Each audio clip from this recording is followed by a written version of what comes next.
Very, very good. For a break. Wow! You can plan cushion shots. Have you ever pictured what life must have been like a century ago? They may have lived and coped without the day-to-day equipment that we take for granted now. Some things we enjoy were not available back then, and some used to exist but in a different way. Here are everyday objects today versus 100 years ago. Fine wires around twin blades help protect her legs. Silk Effects by Chic. Straight razors. One of the things that men couldn't do without. The modern world has it easy with elaborate electric shavers and cartridge razors, but in early times a man's grooming kit would never be complete without a razor. It was an art more than a tool. You had to sharpen it every day, and a good shave wasn't something you could do in a hurry. One wrong move and you'd cut yourself really bad. The straight razor was a tool that kept you grounded, and it teaches that being sharp is not all there is. You also have to have a steady hand. When Parker first made the Duofold, they made it as you'd expect, in the good, old-fashioned way. Fountain pens. A fountain pen was every child and professional's best friend. No clicking or twisting and no disposable plastic. You carried it like a badge of honor. A nib that was made out of gold or steel, you'd dip it into an ink bottle and fill it up, and if you weren't careful, you'd end up with smudged fingers and blotchy paper. It was elegant in the way that it wrote, the ink flowing onto the page, with every letter feeling personal and deliberate. Writing back then wasn't about putting words to paper, it was a full-on experience. Whether it be a grocery list or a heartfelt letter, the fountain pen made you slow down and think about what you were saying. A good pen could last a lifetime. Repair it, polish it, and fill it back up. Not like today's pens that you toss in the trash when they run out of ink. Ballpoints may have taken over, but you could argue they're quick, convenient, and forgettable. Nothing holds a candle to the charm of a fountain pen. Cast iron cookware. Every kitchen had at least one of these bad boys back in the day, and if you didn't, you couldn't cook a decent meal. The cast iron skillet is older than your parents and probably tougher too. Not only cookware, it's an heirloom. When a bride set up her kitchen, her mother or grandmother would hand her down one of these. It wasn't shiny or fancy, but was always reliable, and it lasted forever if you treated it right. Food cooked in a cast iron skillet just tasted better, whether it be fried chicken, cornbread, or even breakfast. Cleaning was an art form. You couldn't use soap, you'd strip the seasoning, so you scrubbed it with coarse salt and water and dried it carefully and oiled it up for storage. Gramophones. The gramophone was the centerpiece of the living room. Put on the record, wind it by hand, and then drop the needle, and the turntable would move, bringing the sound into your room. Families would gather round to listen. They didn't have hundreds of songs at their fingertips, so every record they owned felt special. You'd play the same one over and over until you knew every note by heart. And if the needle wore out or the record was scratched, it was part of the charm. You'd invite the neighbors over, play the latest big band hits, and share stories while the music played. Now's the time to update your existing coal heating system. Coal stoves. People today press a button on a thermostat and don't give a second thought, but heating a house used to be something more hands-on. Winters could be brutal, and the fire inside glowed warm orange and the heat would radiate out, filling the room. But here's the thing. You don't get instant warmth. You had to get up early and prepare the fire and ensure it stayed on all day long, feeding it as you go. Any chance the fire went out in the middle of the night, you'd wake up shivering in regret. The smell of coal burning was something you never forgot, and of course the dust. Coal dust was everywhere, and no matter how clean you kept the house, there was always a fine layer on something. For all of its messiness, the coal stove was also reliable. It never broke down, and you didn't need electricity to make it work. It made the home feel alive. And on cold days, we would press our hands or feet near the stove to warm them up after playing outside. Something was comforting about the steady heat, even if you had to work for it. Ice boxes. You've got a big refrigerator now, humming and keeping your food cold, but back then their luxuries didn't exist.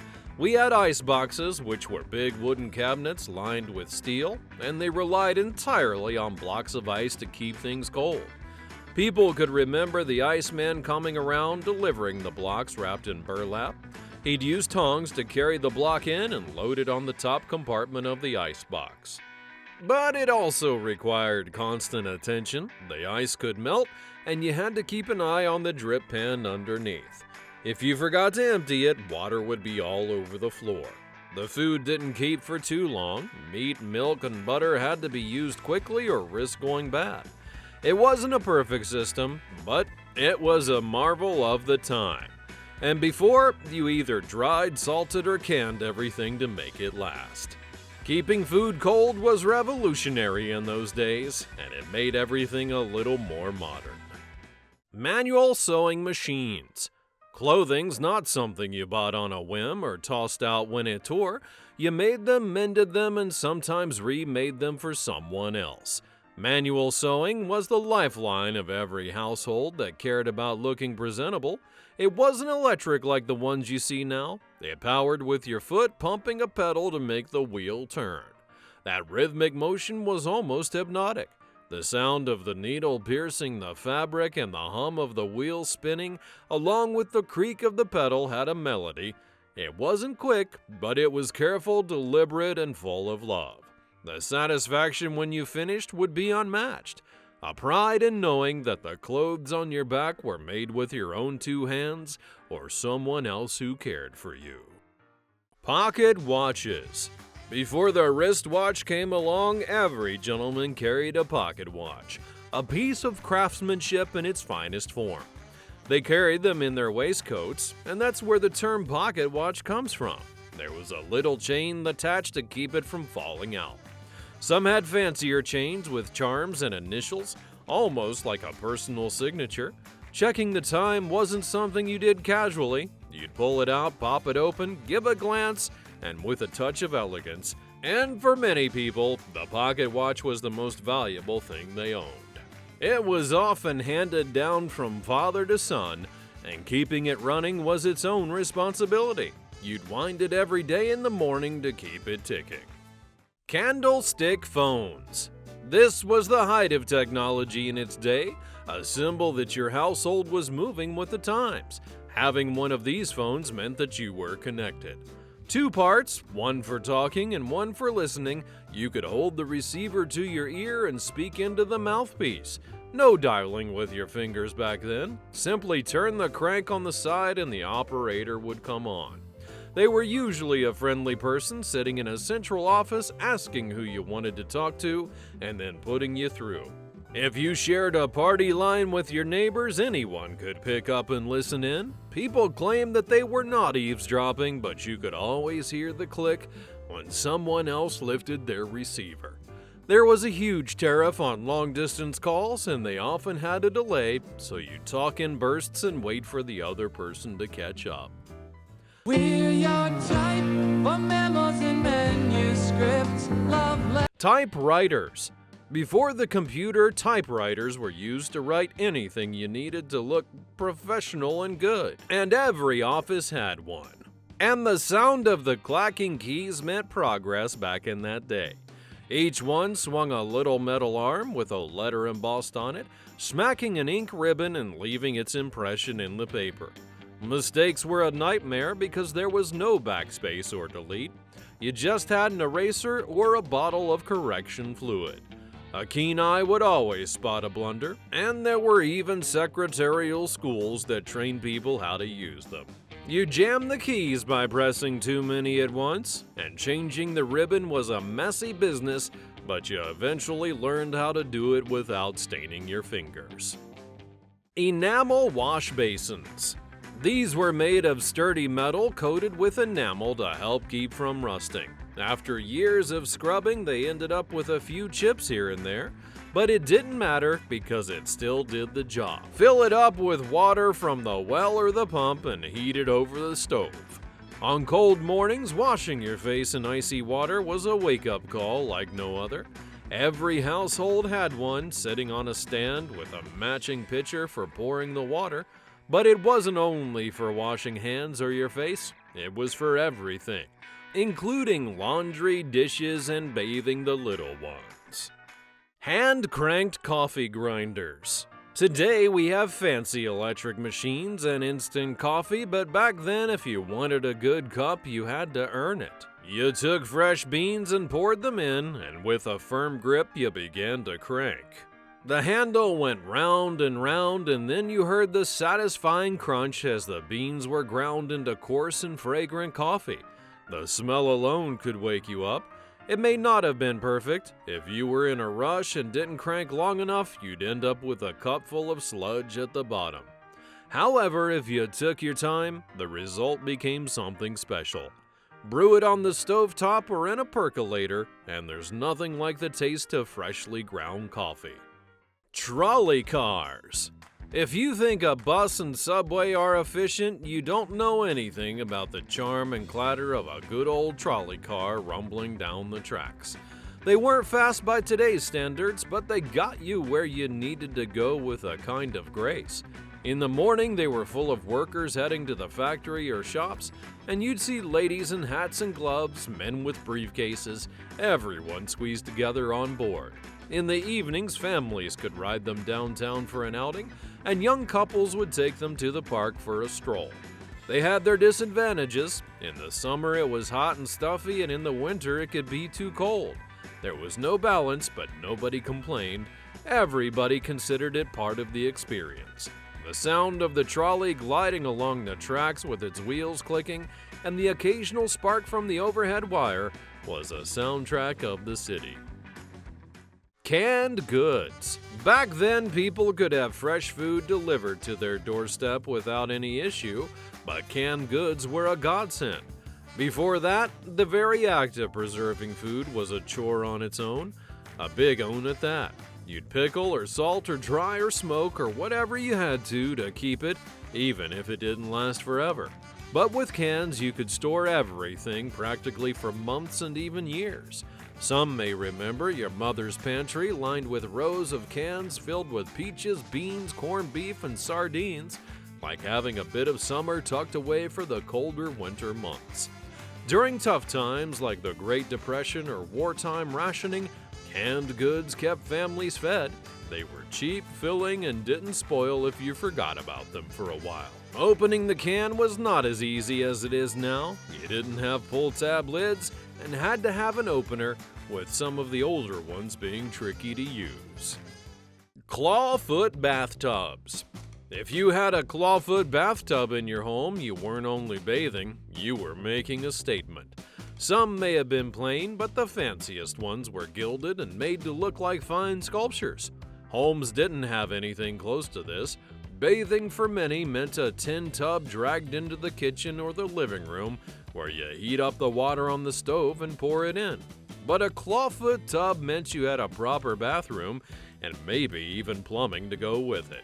The clawfoot tub was made out of porcelain, shiny and smooth with the kind of curve that invited you to sink in.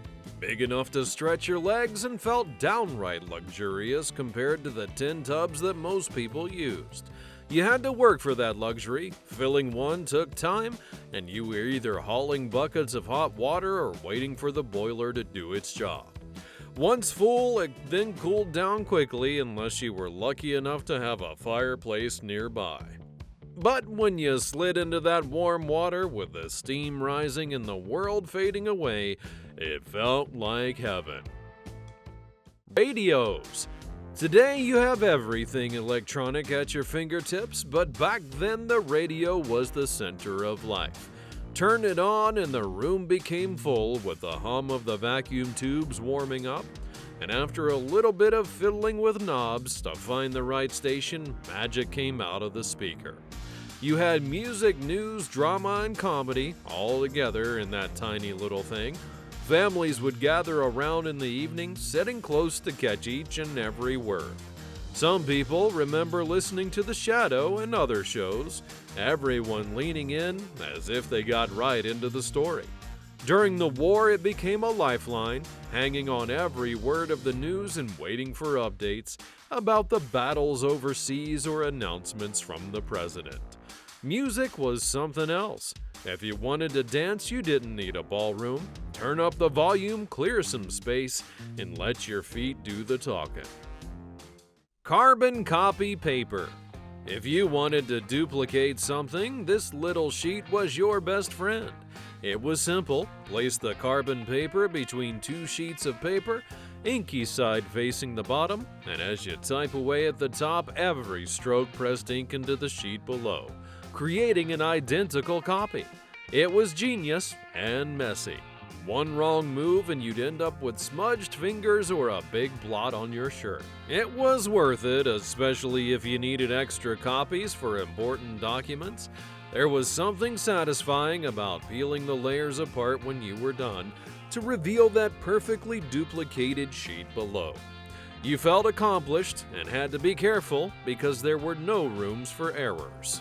Once the copies were made, those sheets of carbon paper would stick around, getting reused until the ink was all gone. Board games. Children might have video games today, but back then a good board game was all you needed to pass the time and bring the family together. Checkers was one of the easiest games to learn, but it could also get rather competitive. You'd sit across from your opponent and study their every move, trying to anticipate their strategy. The best players knew how to think 2 or 3 moves ahead, and families would gather around the table, passing the board back and forth for hours. Sometimes there'd be laughter and teasing, while at others a heated debate on whether the move was fair. Board games were not only about checkers. You had all kinds back then, like chess, parcheesi, dominoes, and more. They were simple, but they brought people close together in a way that fancy gadgets never could. Which of these things from a century ago have you heard about before? Be sure to like, subscribe, and turn on notifications so you never miss another great memory in the future. Thanks for watching, and I'll see you next time.